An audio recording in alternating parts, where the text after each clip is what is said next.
Bismillahirrahmanirrahim. Assalamualaikum warahmatullahi wabarakatuh.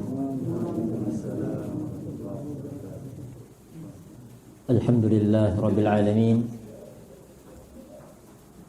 Wassalatu wassalam ala man arsalahu Allah rahmatan lil alamin.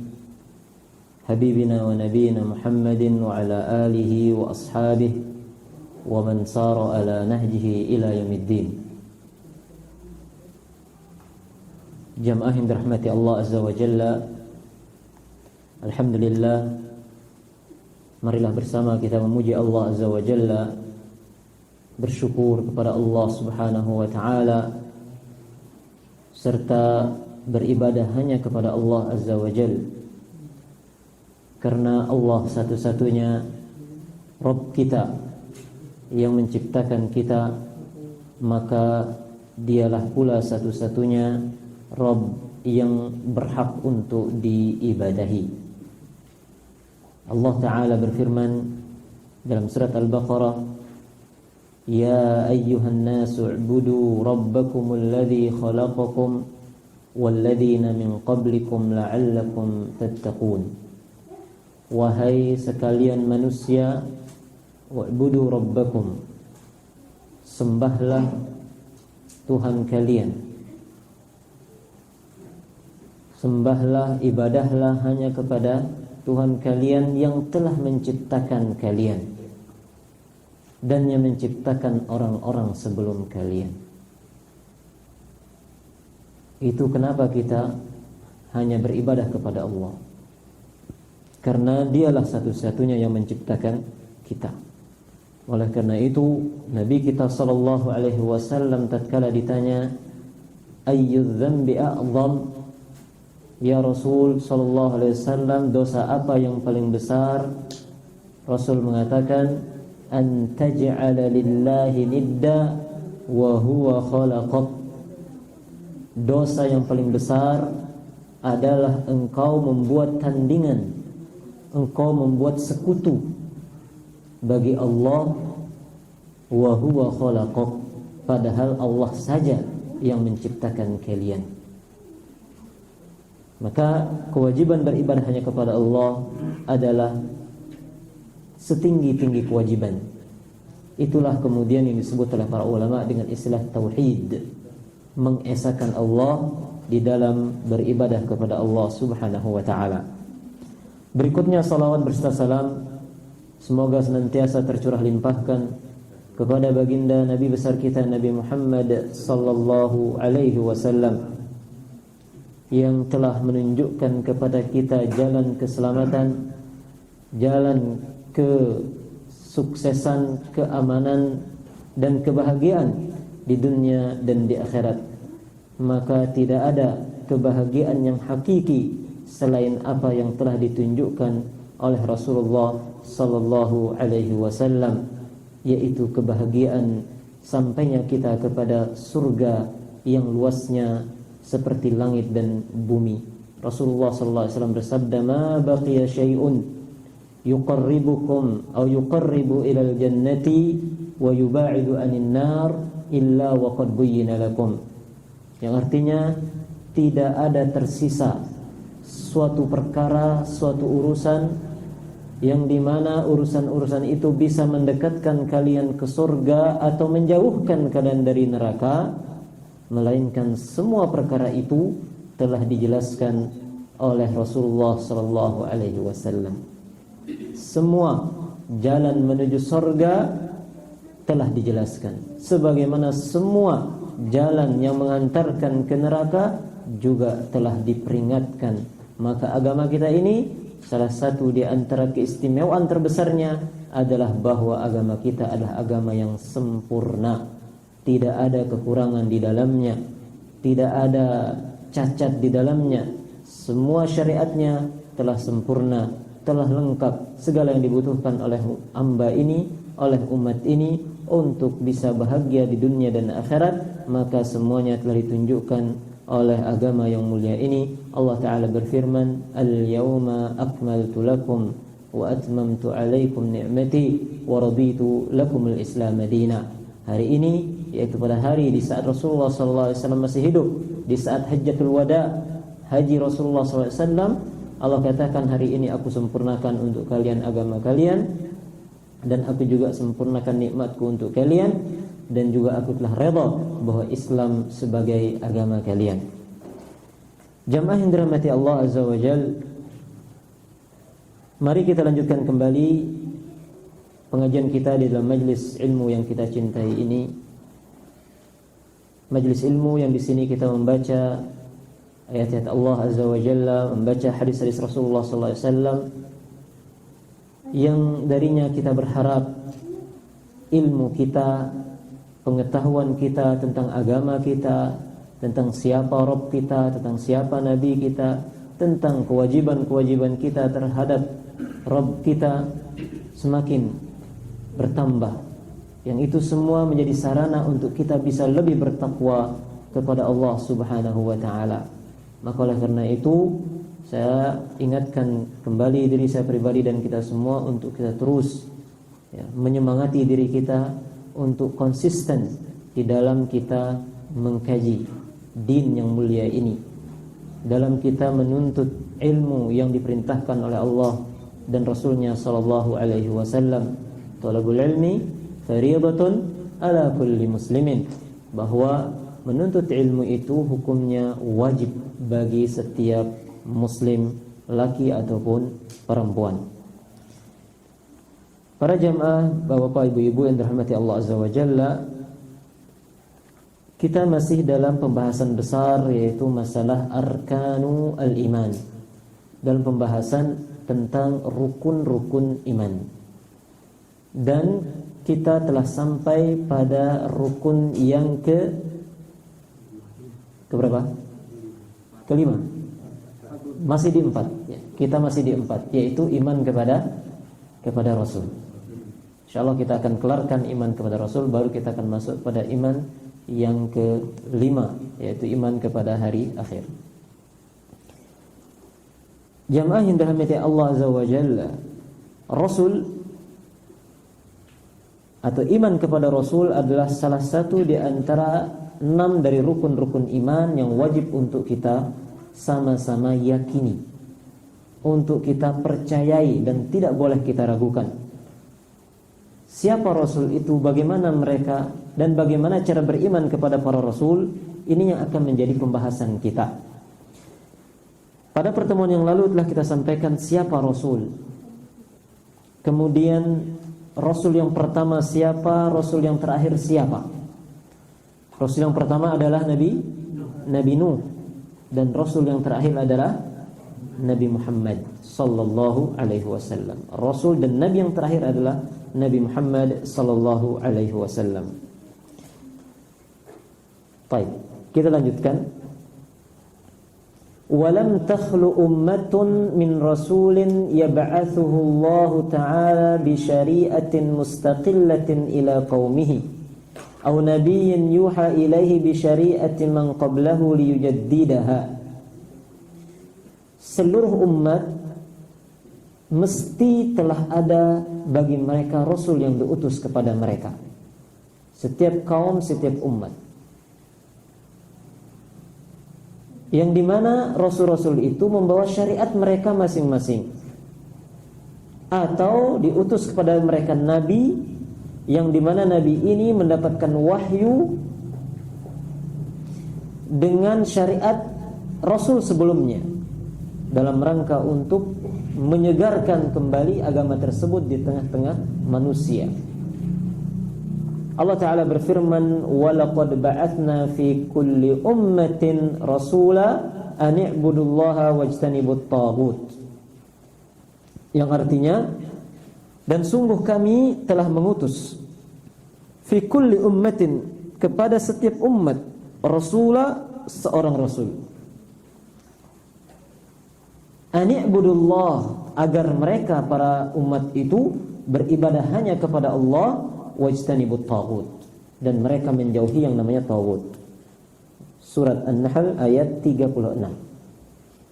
Di sini Allah nyatakan bahwa semua umat kami telah utus kepada mereka rasul sebagai hujjah, sebagai argumen kepada mereka bahwa mereka itu telah datang kepada mereka seseorang yang Allah utus untuk menyampaikan agama Allah, untuk menyampaikan tentang berita gembira serta peringatan.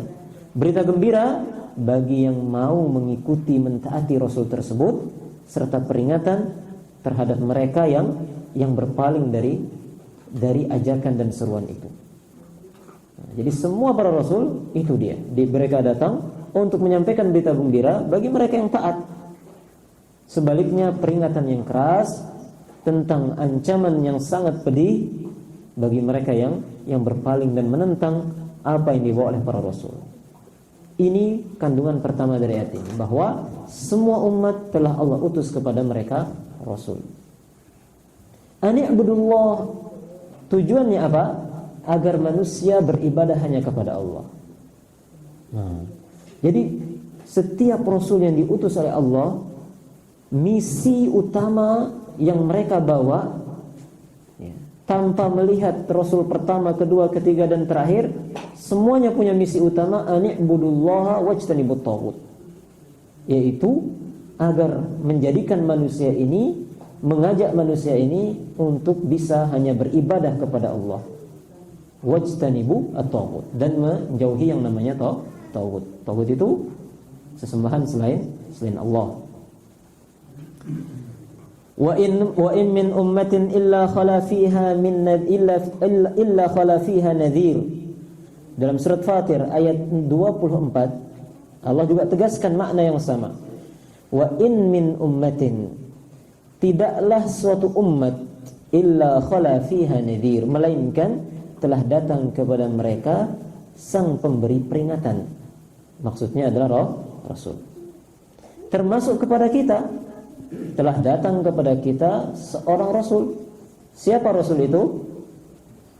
Siapa rasul kita? Nabi Muhammad SAW. Karena Nabi kita SAW diutusnya kepada manusia seluruhnya. Beliau sebagai penutup para nabi dan para rasul. Dan beliau diutusnya kepada semua manusia tanpa melihat warna kulit, perbedaan bangsa, suku, budaya, ataupun perbatasan-perbatasan negeri. Semua. Lain halnya dengan nabi-nabi sebelumnya, bahwa mereka itu diutus kepada ila qaumihim khassah, kepada umat mereka saja. Adapun umat di luar itu tidak wajib mengikuti nabi tersebut. Itu nabi-nabi sebelumnya. Adapun ketika diutusnya Rasulullah SAW, maka beliau diutus kepada seluruh umat, yang Arab ataupun non-Arab, yang Melayu ataupun Cina, Mandarin dan semuanya. Tidak ada perbedaan. Nabi diutus kepada mereka. Artinya mereka wajib untuk mengikuti Rasulullah SAW. Dan beliau adalah Nabi akhir zaman, yang artinya syariat beliau berlaku sampai hari kiamat. Maka kita yang hidup sekarang ini, kita wajib mengikuti Nabi SAW. Jangan berkilah kita mengatakan bahwa tidak ada Nabi yang diutus kepada kita. Nabi Muhammad itu diutus kepada orang di zaman itu. Nah, ini tidak tepat, sangat keliru. Karena apa? Karena Nabi SAW penutup para Nabi, kitabnya adalah kitab yang terbaik, dan itu berlaku sampai hari kiamat. Baik. War-rusulu basyarun makhluquna. Para rasul itu adalah mereka itu manusia seperti kita. Mereka manusia yang diciptakan. Laisa lahum min khasa'isir rububiyyati wal uluhiyyati syai'. Bila demikian halnya, bila bahwa para rasul itu adalah manusia seperti kita, manusia yang diciptakan, artinya mereka itu bukanlah pencipta, tetapi mereka diciptakan. Bila demikian, maka artinya mereka itu tidak memiliki sifat-sifat ketuhanan, tidak memiliki hak-hak ketuhanan sedikit pun. Mereka adalah utusan Allah, Mereka adalah orang mulia, tetapi mereka tidak punya hak untuk dijadikan atau diberikan hak-hak Allah Subhanahu wa taala. Seperti beribadah. Maka para nabi tidak berhak untuk diibadahi, untuk disembah. Karena apa? Karena ibadah itu hak hanya Allah Subhanahu wa taala. Wa ma khalaqtul jinna wal insa illa liya'budun. Tidaklah aku menciptakan jin dan manusia kecuali untuk beribadah kepadaku. Jadi nabi yang merupakan manusia paling mulia, di antara manusia ini kalangan yang paling mulia adalah para rasul, para nabi. Di atas para nabi, para rasul. Di atas para rasul, ulul azmi minar rasul. Nah, ini adalah manusia termulia. Meskipun demikian, mereka adalah hamba Allah yang tidak boleh untuk diibadahi. Sebagaimana para malaikat yang telah kita kaji pada pertemuan yang lalu. Mereka adalah makhluk Allah Subhanahu wa taala yang luar biasa, sangat mulia, tetapi mereka adalah makhluk Allah, mereka adalah hamba Allah yang diciptakan, yang artinya mereka pun tidak punya hak untuk diibadahi. Maka sangatlah keliru orang-orang yang kemudian menyembah atau melakukan, mempersembahkan suatu ibadah kepada para malaikat lantaran malaikat itu misalnya kuat, atau memberikan suatu ibadah kepada para nabi lantaran nabi itu mulia. Maka ini keliru. Karena nabi itu datang mengajak kita untuk beribadah kepada Allah. Lah, lantas nabi yang akan diibadahi. Nah, ini keliru. Maka beribadahlah kepada Allah semata. Termasuk dalam masalah syafaat jamaah. Sering pelunggu mendengar kata istilah syafaat kan? Ya. Kita mengharapkan syafaat Rasulullah SAW pada hari kiamat. Apa itu syafaat? Syafaat itu adalah pertolongan. Ya. Kalau di dunia kita seperti orang membantu kita untuk mempermudah urusan yang sulit. Ya. Seperti antum misalnya ke rumah sakit, pendaftarannya lama, antum punya orang dalam, mempercepat pendaftaran itu, ya, dan membantu kita. Ini namanya dia dapat syafaat sehingga dia cepat.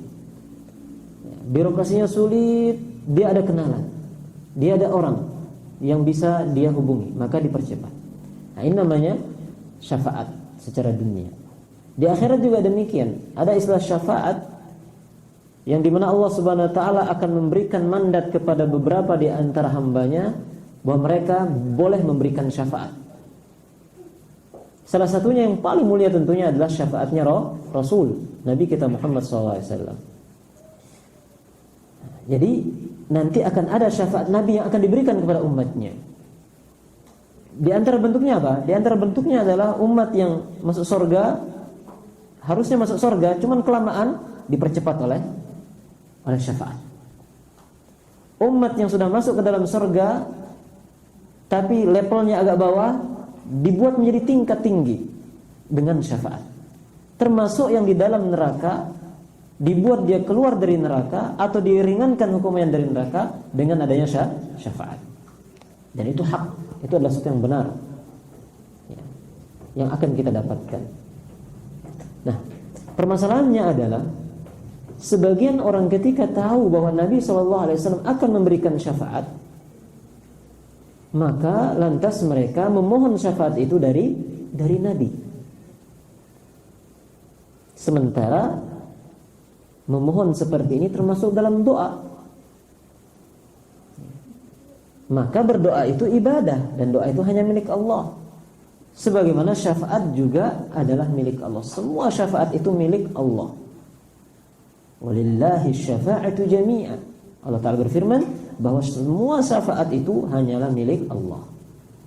Namun prosedurnya Allah izinkan, Allah kasih izin kepada beberapa hambanya dari kalangan para nabi, para rasul, para syuhada, para ulama, para hufaz, untuk mereka boleh memberikan syafaat kepada yang lain. Artinya tetap syafaat itu milik Allah. Hanya saja nanti ada apa kita bilang loket-loketnya, yaitu para nabi tadi di antaranya. Maka harusnya yang dilakukan oleh hamba ini apa? Meminta syafaat itu kepada Allah sang pemilik syafaat. Ya Allah, berikan kepadaku syafaatnya Rasul. Ya Allah, berikan kepadaku syafaatnya para syuhada, para anbiya, para salihin, para aulia. Nah, begitu harusnya. Bukan meminta kepada loket-loket tadi, kepada nabi, kepada syuhada. Maka akan terjadi kekeliruan total di situ. Maka di situ ada bentuk permintaan, ada bentuk doa kepada selain Allah. Dan ini akan sangat berbahaya karena dia sudah masuk dalam kategori menyembah selain Allah, yaitu syirik kepada Allah Subhanahu wa taala. Nah, itu salah satu bentuk apa? Memberikan hak ketuhanan kepada para rasul. Dan itu harus kita jauh sejauh-jauhnya. Mungkin akan terasa biasa, kan Rasul punya syafaat, mari kita minta syafaatnya. Ya Rasulullah, kami mohon syafaatmu. Tidak dibenarkan demikian. Bahkan para anbiya, semua yang akan memberikan syafaat itu tidak boleh memberikan syafaat kecuali setelah mendapatkan izin dari Allah Subhanahu wa taala. Besok di akhirat demikian kondisinya. Itu disebutkan dalam Al-Qur'an, termasuk dalam dalam ayat kursi. Illa biizni, la yashfa'u indahu illa biizni. Tidak boleh ada yang beri syafaat di sisi Allah kecuali dengan seizin Allah. Dan Allah tidak akan mengizinkan syafaatnya diberikan kepada orang-orang yang mensekutukan Allah, yang beribadah kepada selain Allah. Ini, jadi Rasul itu adalah basyarun makhlukun, bahwa mereka adalah manusia, hamba yang diciptakan, mereka bukan pencipta.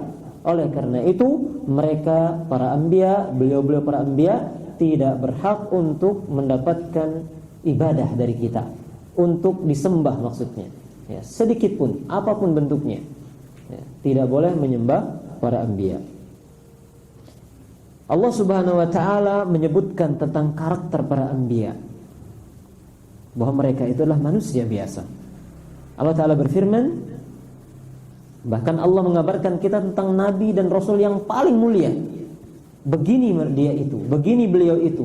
Maka nabi-nabi yang lain jelas ya, lebih kurang daripada ini, atau lebih memiliki sifat ini. Allah Ta'ala berfirman dalam surat Al-A'raf ayat 188,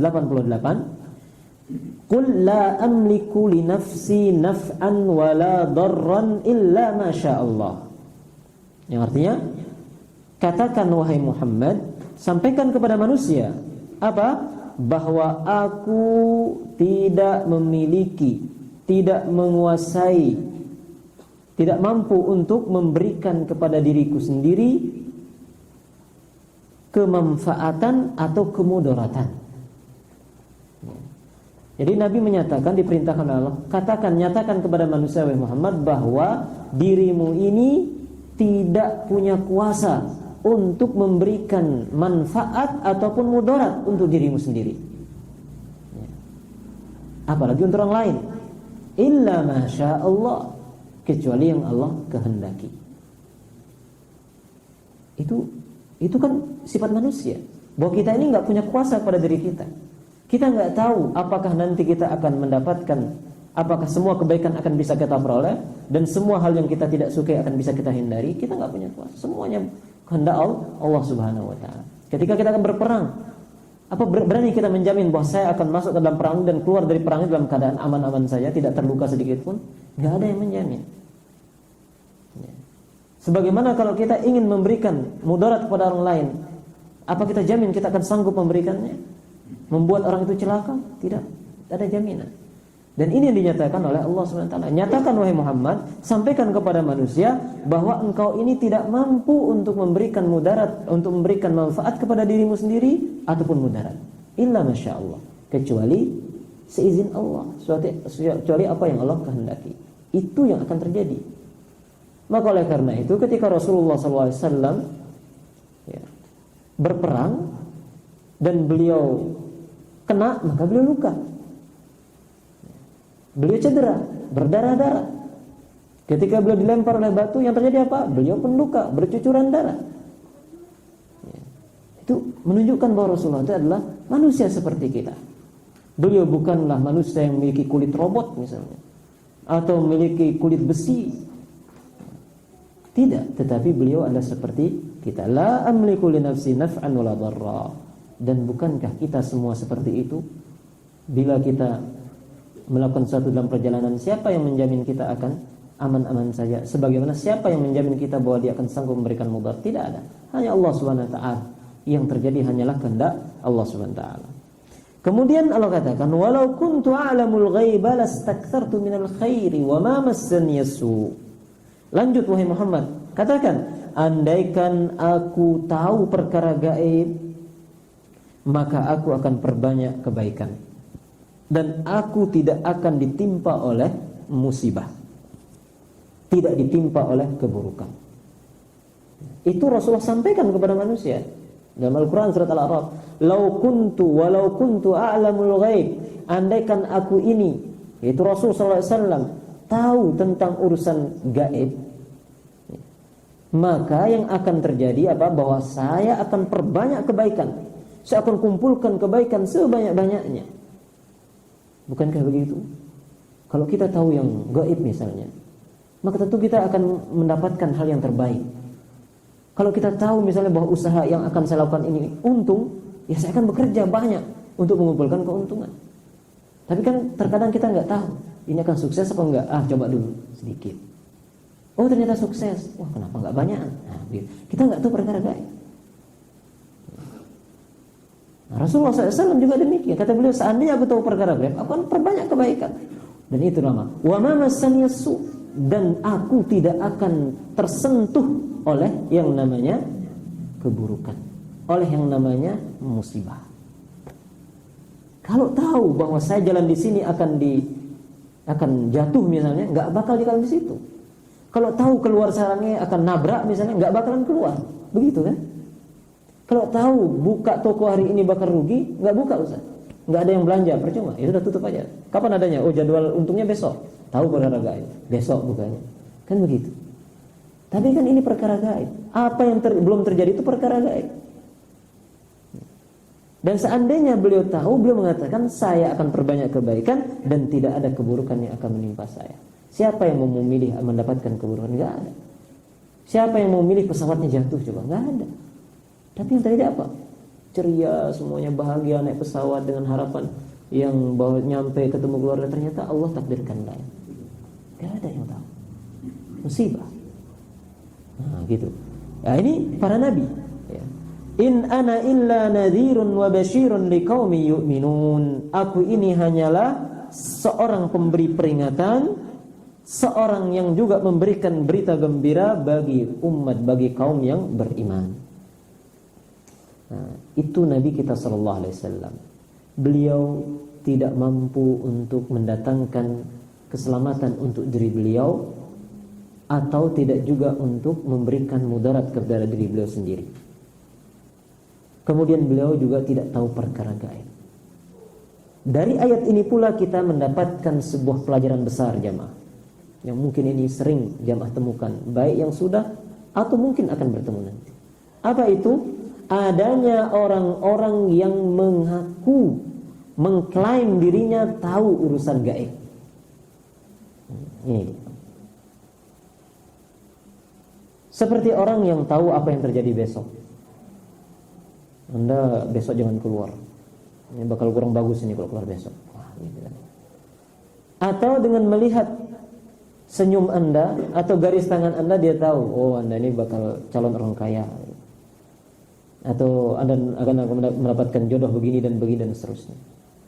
Ini adalah contoh real bahwa mereka itu adalah orang-orang yang mengaku mengetahui perkara gaib. Maka cukup ayat ini menjadi nasihat bagi kita, sebagai ilmu bagi kita, pegangan kuat bahwa perkara gaib tidak ada yang tahu kecuali Allah Subhanahu wa taala. Bahkan Nabi sallallahu alaihi wasallam sendiri tidak tahu perkara gaib. Beliau adalah manusia paling mulia, yang paling dicintai oleh Allah Subhanahu wa taala. Tidak ada manusia di atas Rasulullah sallallahu alaihi wasallam. Namun demikian, urusan gaib beliau tidak tahu. Urusan besok itu beliau tidak tahu. Lantas bagaimana kemudian ada orang yang mengaku tahu perkara gaib? Bila kita paham ini, bila kita ngerti ini, tahu ayat ini, surat Al-A'raf ayat 188 ini, maka dengan cepat akidah itu langsung kontak. Ya. Seperti alat yang digital yang otomatis itu. Ya. Seperti apa? Vaksin kita nih katanya, kalau sudah masuk, maka setiap ada virus itu langsung dilawan sama dia. Nah, begitu dengan akidah ini. Kalau akidah sudah mantap, maka ketika ada yang seperti itu keluar, ingat langsung, perkara gaib enggak ada yang tahu kecuali Allah. Oh, orang ini bohong. Orang ini dusta, sudah tinggalkan. Jangan habis-habiskan waktu. Apalagi habiskan duit untuk hal-hal yang demikian. Nah, itu perkara gaib. Ini Nabi kita sallallahu alaihi wasallam, karakter dasar para nabi itu, mereka adalah manusia biasa, mereka adalah hamba yang diciptakan dan mereka bukan pencipta, maka mereka tidak berhak untuk diibadahi, tidak boleh. Para nabi itu sama seperti kita, tidak mampu mendatangkan mudarat dan manfaat untuk dirinya kecuali apa yang Allah kehendaki. Mereka tidak tahu perkara gaib, kecuali yang Allah kabarkan kepada para rasul. Kan tahu Rasul kadang mengabarkan ini, mengabarkan hari kiamat dan seterusnya. Artinya kejadian-kejadian itu kan perkara gaib. Iya, itu adalah perkara gaib yang diwahyukan kepada beliau. Sisanya maka kembali kepada hukum awal, hukum dasar, perkara gaib tidak ada yang tahu kecuali Allah. Yang ditahu hanya yang diwahyukan kepada para Rasul sallallahu alaihi wasallam. وَتَلْحَقُهُمْ خَصَائِصُ الْبَشَرِيَّةِ مِنَ الْمَرَضِ وَالْمَوْتِ وَالْحَاجَةِ إِلَى الطَّعَامِ وَالشَّرَابِ وَغَيْرِ ذَلِكَ. Kemudian para Rasul ini juga mengalami seperti yang dialami oleh manusia pada umumnya. Apa yang dialami oleh manusia pada umumnya? Manusia itu sehat juga bisa sakit. Demikian para Rasul, mereka juga sakit. Manusia hidup juga bisa mati dengan datang ajalnya. Demikian pula para Rasul. Dan semua Rasul telah meninggal dunia. Wal haja ila ta'ami wasyarab. Dan manusia butuh untuk makan dan minum sebagai suplemen jasmaninya.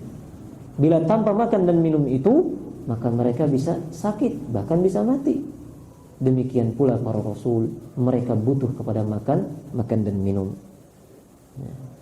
Ini sifat-sifat dasar yang ada pada manusia itu, ada pada Rasul kita, yang menunjukkan bahwa mereka, para Rasul itu, meskipun mereka adalah orang yang paling mulia, orang yang menjadi orang yang diamanati antara Allah dengan hambanya, namun tetaplah mereka adalah manusia biasa yang tidak berhak, tidak boleh untuk diibadahi.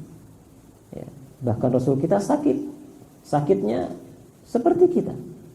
Beliau pernah kena sihir, sakit. Beliau pernah kena panah, sakit. Beliau dilempar batu berdarah, sakit.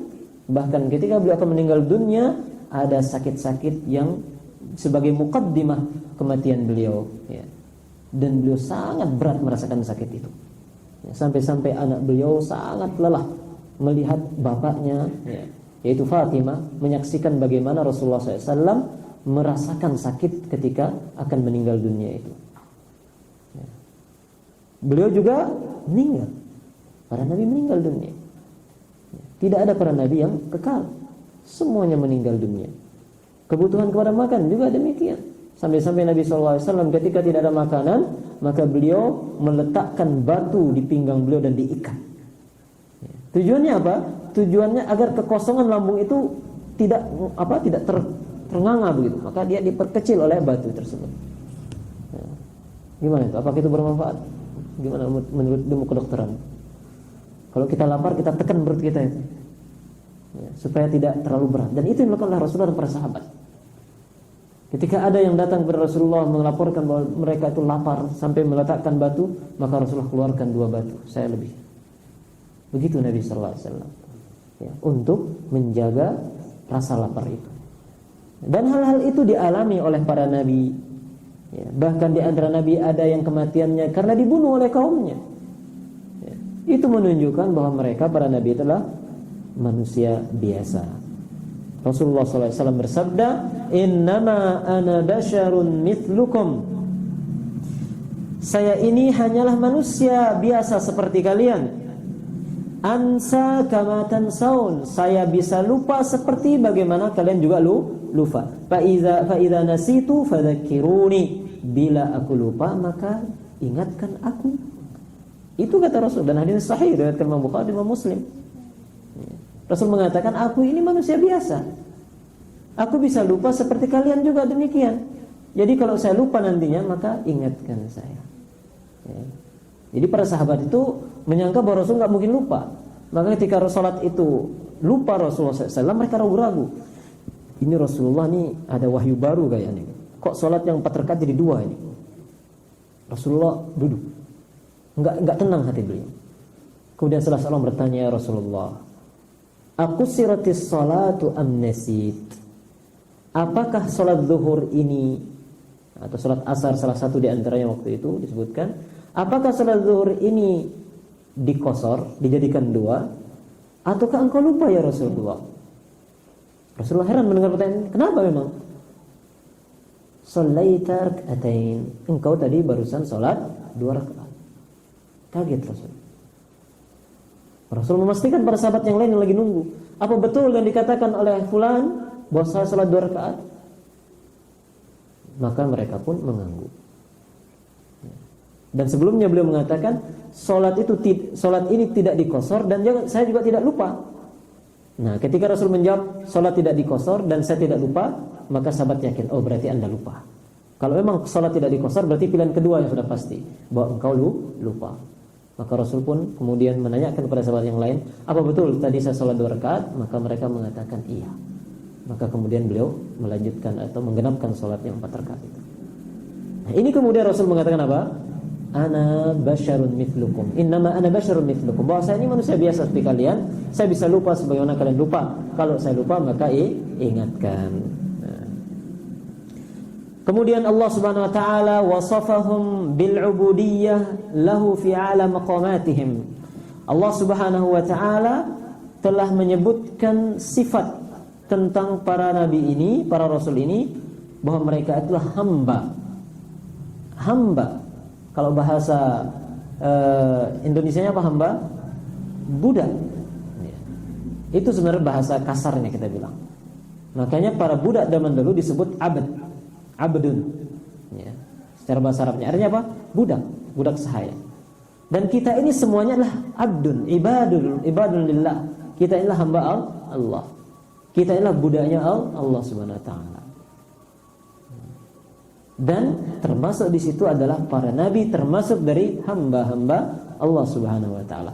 Dan penyematan nama hamba, gelar hamba kepada para rasul itu adalah bentuk kehormatan bagi mereka. Ketika kita inilah hamba Allah, inilah kehormatan. Bukankah seorang hamba itu terhormat tergantung kepada siapa dia menghambakan diri? Kalau kita lihat di zaman dulu para budak, dia akan semakin tinggi kelasnya ketika tuannya siapa? Tuannya ternyata raja, maka dia budak kelas atas. Ya. Ketika tuannya adalah orang biasa, petani, pengembala biasa, maka ya sebegitu kualitasnya.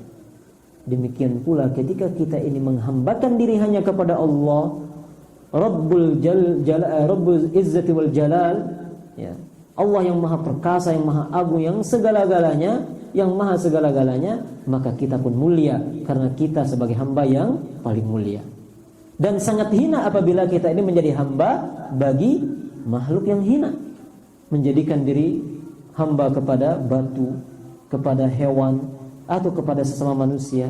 Dia menyembah sesama manusianya seperti orang yang menyembah Fir'aun, menyembah Namrud, menyembah raja mereka.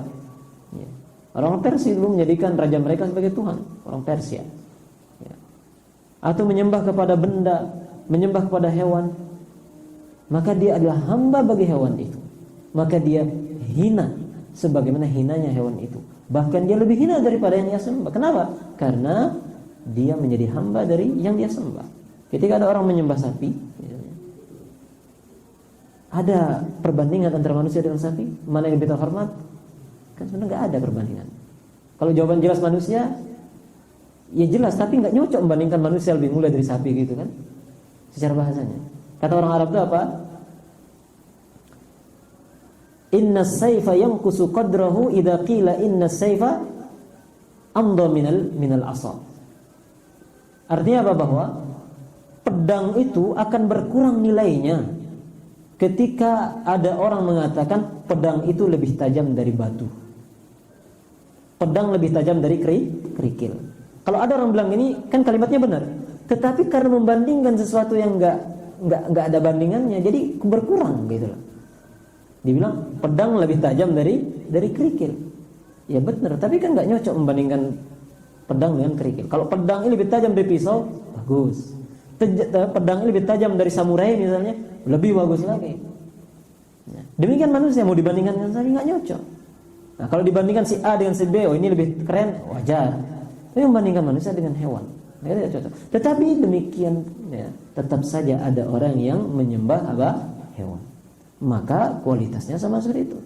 Maka kita sebagai hamba yang menghambakan diri kepada Allah, maka kita adalah hamba yang mulia. Karena kita menghambakan diri kepada Rabb, kepada Allah Subhanahu wa ta'ala yang maha perkasa, yang maha mulia, yang maha bijaksana, yang maha segala-segalanya. Termasuk di situ adalah para anbiya, mereka adalah hamba-hamba Allah Subhanahu wa ta'ala. Allah Ta'ala berfirman tentang Nabi kita sallallahu alaihi wasallam, "Tabarakalladzi nazzala al-furqana 'ala 'abdihi." Maha mulia Allah yang menurunkan Al-Quran, Al-Furqan ala abdihi, kepada hambanya. Kepada hambanya. Siapa maksudnya yang Allah turunkan Al-Quran kepada hambanya itu? Yaitu kepada Rasul sallallahu alaihi wasallam. Kemudian Allah juga mengatakan dalam surat lain, menyebutkan nabi-nabi yang lain, "Wadhkur ibadana." Ingatlah hamba-hamba kami. Siapa mereka? Ibrahim, Ishaq, Yaqub. Itu Allah sebutkan hamba-hamba kami. Berarti penyematan nama hamba kepada seseorang, ya, dari Allah Subhanahu wa ta'ala, itu adalah sebuah kehormatan, ya, sebuah kehormatan. Maka orang-orang yang melepaskan kehambaan dirinya terhadap Allah, ini adalah kehancuran, kehinaan, kebinasaan, seperti yang dilakukan oleh manusia-manusia yang lupa akan siapa dirinya, maka dia mengaku menjadikan dirinya Tuhan selain Allah Subhanahu wa ta'ala, seperti Fir'aun laknatullah alaihi dan yang lainnya. Atau seorang manusia yang melepaskan dirinya dari kehambaan kepada Allah dengan mengatakan dia bukanlah hamba siapapun, atau dia tidak percaya adanya Allah Subhanahu wa ta'ala. Nah, ini juga manusia yang lepas dari kemuliaan tadi. Kita mulia dengan status kita sebagai hamba Allah Subhanahu wa ta'ala, dan kita hina ketika kita itu apa? Kita itu gengsi, berlepas dari status hamba kepada Allah Subhanahu wa ta'ala. Apalagi menghambakan diri kepada selain Allah. Karena ketika kita atau manusia, ya, berlepas dari kehambaan kepada Allah, maka pilihannya adalah dia akan menghambakan diri kepada selain Allah, atau dia sama sekali tidak mengakui dirinya hamba siapapun. Maka ini hancur dan ini jauh lebih hancur pula. Dua-duanya kehancuran. Yang sukses, yang selamat adalah mereka yang menjadi hamba Allah Subhanahu wa ta'ala. Karena para nabi pun mereka adalah hamba-hamba Allah Subhanahu wa ta'ala. Wa qala fi Isa, Allah Subhanahu wa ta'ala berfirman tentang Nabi Isa. Juga Allah menyatakan tentang kehambaan Nabi Isa. Allah katakan, "In huwa illa abdun an'amna alaihi wa ja'alnahu mathalan li bani Israel." Nabi Isa itu tidaklah kecuali hamba kami, hamba yang kami berikan nikmat kepadanya, dan kami jadikan ia, Nabi Isa itu, sebagai pelajaran bagi Bani Israel, bagi kaum Bani Israel. Jadi Nabi Isa itu hamba dan bukan Tuhan. Ya. Ini Al-Quran kita yang menyatakan, dan ini juga disebutkan di dalam kitab mereka. Namun telah terjadi banyak perubahan, telah banyak pergantian kitab-kitab mereka, sehingga sebagian dari ayat tersebut hilang dari mereka. Ya, namun Al-Quran telah menyebutkan hal itu kepada kita, bahwa hal ini tertulis di dalam kitab-kitab mereka. Wallahu ta'ala alam. Nah, ini tentang siapa Rasul. Penting untuk kita ketahui ini jamaah, sehingga ada bayangan-bayangan lain tentang sosok seorang Rasul itu yang tidak sejalan dengan arahan Al-Quran ataupun Sunnah, bisa kita sisihkan, ya. Sehingga kita memiliki pandangan keyakinan yang lurus terhadap para nabi kita. Para nabi kita adalah orang yang diamanati oleh Allah. Mereka adalah orang-orang mulia, sehingga mereka menjadi orang yang mendapatkan amanat dari Allah SWT menyampaikan agama ini. Berarti mereka harus kita cintai, harus kita hormati, harus kita muliakan, ya. Tetapi bagaimanapun mulianya para nabi, bagaimanapun tinggi kedudukannya para rasul, mereka tetap adalah manusia biasa dengan karakter-karakter manusia yang ada, yang artinya bahwa mereka bukanlah Tuhan yang disembah. Baik jemaah yang dirahmati Allah Subhanahu wa taala, untuk pengajian kita malam hari ini dulu barangkali yang kita sampaikan. Berikutnya nanti kita akan sampaikan tentang cara beriman kepada para rasul, yang itu terkumpul dalam 4 poin, ya. Cara mengimani para rasul. Berikutnya ditutup dengan buah atau faidah-faidah dari beriman kepada para rasul. Mungkin ini insyaallah kita akan sampaikan pada minggu yang akan datang. Tapi jemaah yang dirahmati Allah Subhanahu wa taala, kurang lebihnya ini dulu yang bisa kita sampaikan pada malam hari ini. Mudah-mudahan ini bermanfaat bagi kita semua. Kurang lebihnya mohon maaf.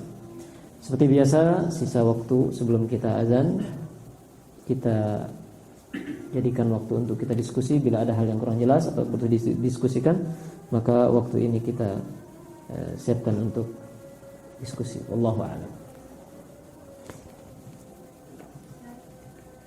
Sila Bu. Masya Allah. Tumben ada perwakilannya.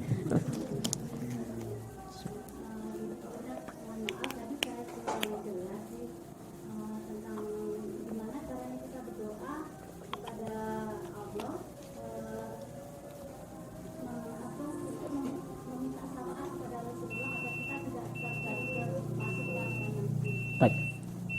Itu? Ya.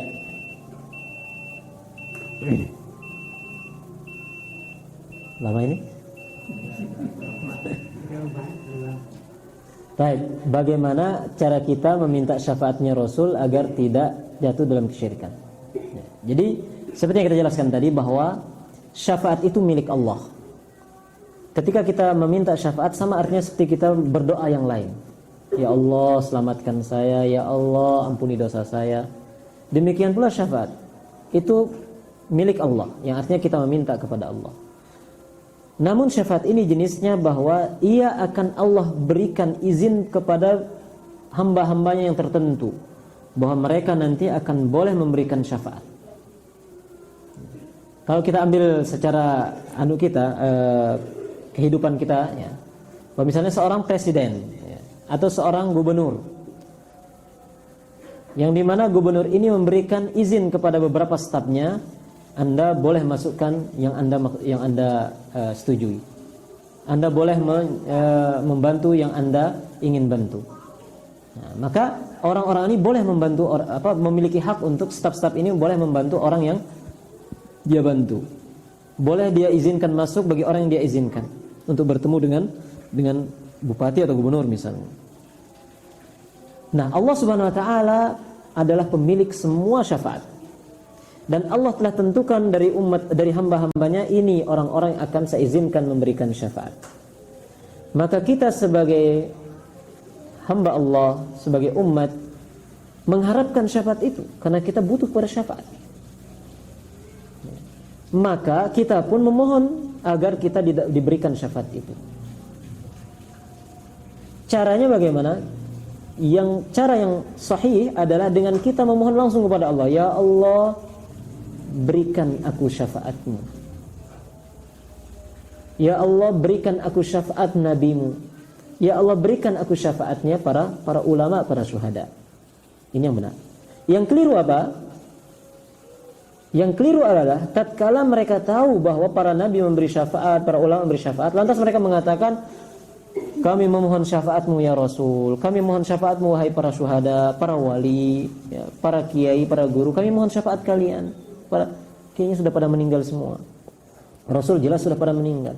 Lantas meminta kepada para rasul syafaat itu. Ini keliru. Ya. Kenapa? Karena syafaat itu milik Allah. Maka mintalah kepada Allah syafaatnya Rasul. Mintalah kepada Allah syafaatnya para ulama, para syuhada. ya, bukan meminta kepada para rasul, ya. Kami meminta syafaatmu ya Rasulullah. Nah ini jangan. Atau meminta syafaatmu wahai ulama, wahai wali, wahai dan seterusnya. Tapi mintalah kepada Allah Subhanahu wa taala.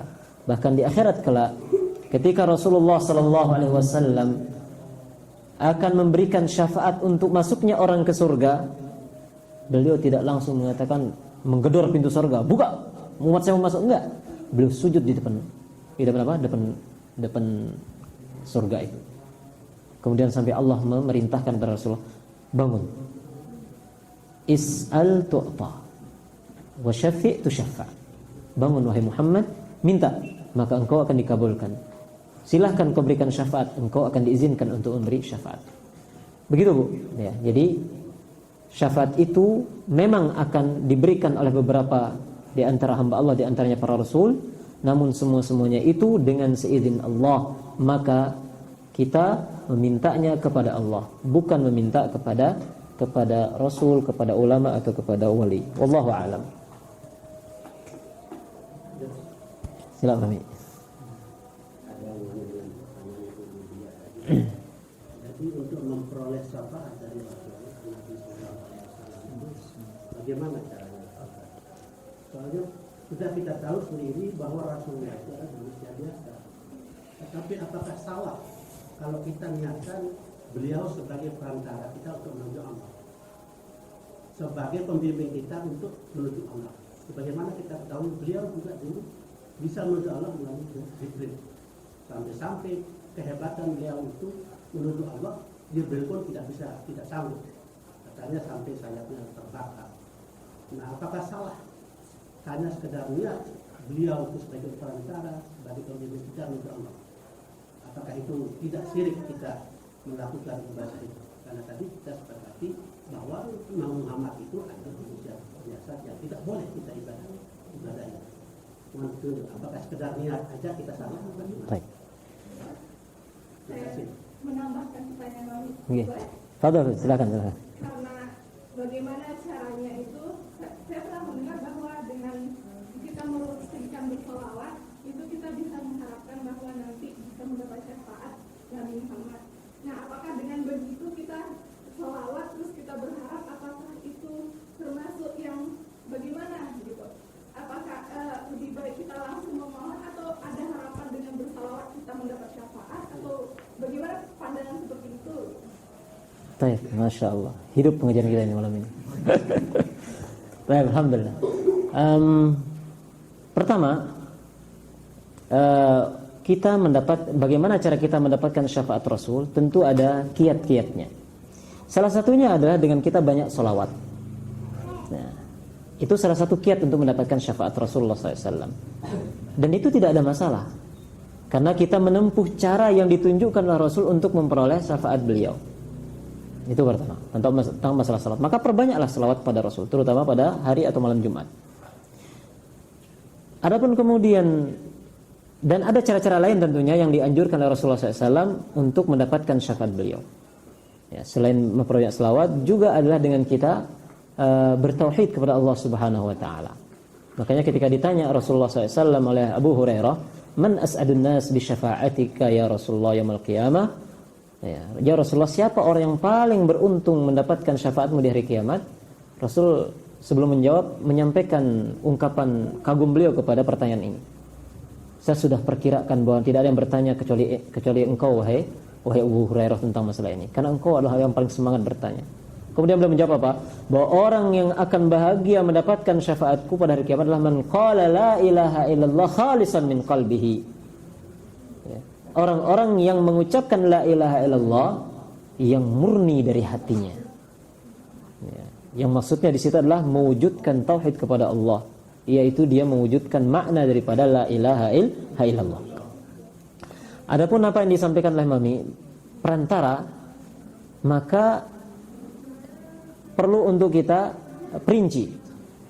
Bila yang dimaksud perantara antara kita dengan Allah, Rasulullah perantara antara kita dengan Allah dalam memahami agama, dalam disampaikannya wahyu kepada kita, maka itu sangatlah benar. Bahwa tidak ada manusia selain Rasul yang menerima agama dari Allah Subhanahu wa taala. langsung, tidak ada. Maka Rasul adalah perantara antara kita dengan Allah dalam menerima agama ini. Ya. Tidak ada orang langsung diberikan ibadah dalam tidurnya. Engkau kewajibanmu adalah sholat 7 waktu misalnya. Enggak akan ada. Karena semua syariat itu datangnya melalui Rasulullah SAW kepada kita.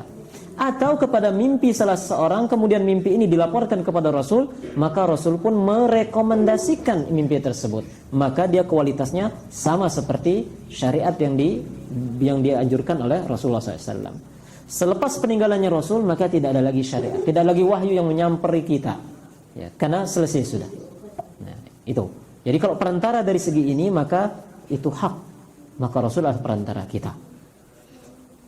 Kemudian Rasul adalah perantara kita kepada Allah, dalam arti kita ingin mendapatkan misalnya keridhaan Allah dengan kita memohon kepada Rasulullah SAW, ya Rasulullah, mohonkan kepada Allah agar Allah ridha kepadaku misalnya.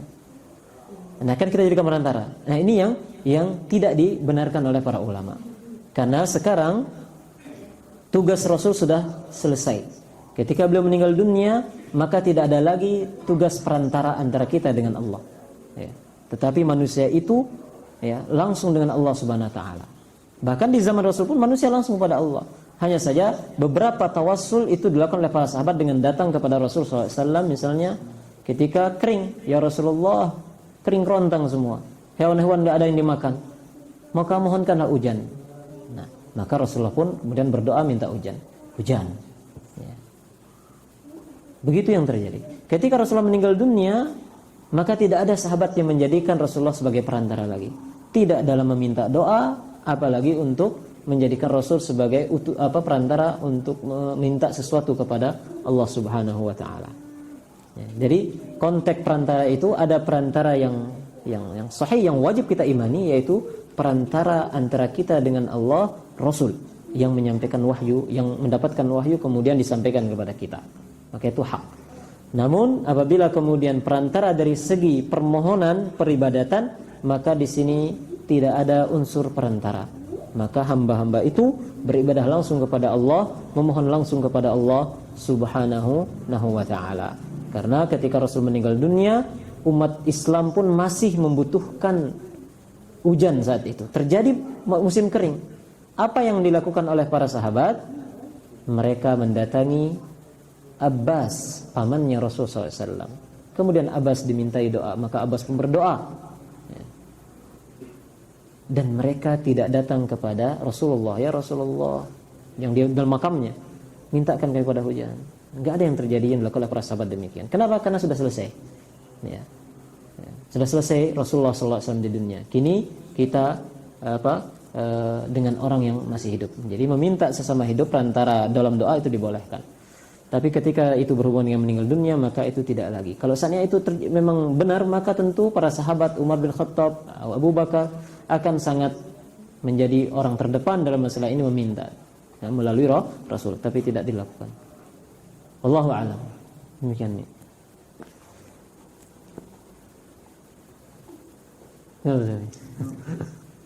Yang diberikan hak oleh Allah memberikan syafaat selain para nabi, siapa saja? Para nabi, para ulama, para syuhada, para penghafal Al-Quran, anak-anak, itu diantara yang memberikan syafaat. Seorang anak akan memberikan syafaat kepada orang tuanya, maka bersemangatlah punya anak yang banyak. Salah satu di antara faidah akikah, tahu kan akikah ya? Syariat akikah, nyembelih kambing, 2 bagi anak laki-laki dan 1 bagi anak putri. Itu salah satunya adalah ketika Rasul mengatakan al-mauludu murtahinun bi aqiqatihi, bahwa anak yang terlahir itu tergadai, tertahan dengan akikahnya. Artinya sebelum diakikah maka dia masih tertahan. Apa maksudnya tertahan? Dijelaskan oleh Al-Imam Ahmad bahwa maksudnya tertahan itu adalah bahwa syafaat sang anak tertahan, tidak bisa sampai kepada orang tuanya sebelum ia diakikahkan. Nah, di situ menunjukkan anak akan memberikan syafaat. Seorang hafidz Al-Quran, terlebih seorang anak yang menghafal Al-Quran, nantinya akan memberikan syafaat kepada kedua orang tuanya. Ya. Seorang tua, ya, dua orang tua yang memiliki anak penghafal Al-Quran akan mengalami situasi yang mereka kaget di situ di akhirat nanti. Kenapa? Karena tiba-tiba ia dipasangkan mahkota, dipakaikan jubah kebesaran. Kemudian mereka heran bertanya, kenapa saya dapatkan ini? Apa? Itu karena anakmu yang menghafal Al-Quran. Itu syafaat. Seorang anak kecil yang meninggal terlebih dahulu akan menyambut orang tuanya. Apalagi para nabi, para ulama, para syuhada, jelas mereka adalah yang akan diantara yang akan mendapatkan atau diizinkan untuk memberi syafaat kepada manusia. Wallahu a'lam. Masih boleh Pak RT? Oh, diizinkan Bapak RT. Ya, fadhal. Apakah benar seperti yang biasa dikatakan orang bahwa ada anak yang atau siapa saja yang menghafalkan ayat Al-Quran sampai 30 juz sampai 30 juz akan memberikan syafaat sampai 7 keturunan atau 70 keturunan. 7 keturunan. Apakah benar atau bagaimana itu tanya? Jawaban saya adalah wallahu a'lam. Itu membutuhkan pengecekan terhadap hadisnya dan itu menjadi PR saya insyaallah minggu depan insyaallah. Apakah memang hadisnya berbunyi demikian bahwa penghafal Al-Quran akan memberikan syafaat kepada 7 keturunan berikutnya? Wallahu a'lam. Yang saat ini saya tahu adalah hadis yang berbunyi bahwa penghafal Al-Quran akan memberikan syafaat kepada kedua orang tuanya, ya, yang bentuknya seperti tadi, memberikan jubah kebesaran, mahkota kebesaran, yang kemudian ketika dia bertanya bahwa itu sebabnya karena anaknya yang menghafal. Adapun apakah penghafal itu akan memberikan syafaat sampai 7 keturunan, wallahu a'lam. Insyaallah saya akan cari hadisnya. Termasuk yang ditanyakan Mami kemarin. Belum ketemu Mi. Masih ingat Mi? Yang saya jadikan PR pertanyaan Mami minggu depan. Yang kemarin Itu dia. Itu juga belum ketemu. Insyaallah nanti kalau ketemu udah sampaikan. Ya. Wallahu taala alam. Demikian barangkali kita cukupkan sampai di sini. Subhanakallah bihamdika asyhadu an la ilaha illa anta astaghfiruka wa atubu ilaik. Assalamualaikum warahmatullahi wabarakatuh.